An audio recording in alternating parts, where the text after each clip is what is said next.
Orang Banting mesti tahulah Pok punya nasi lemak kat sini. Daripada dulu makan sampai sekarang nak maintain. Dia punya sambal, dia punya nasi sama.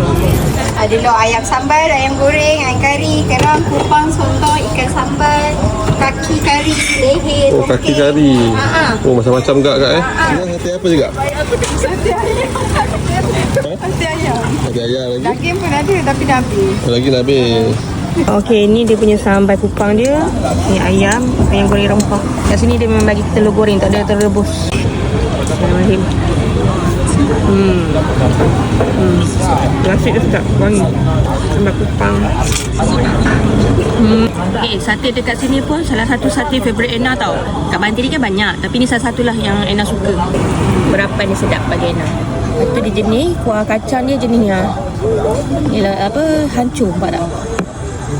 Jenis hancur dia Ena suka.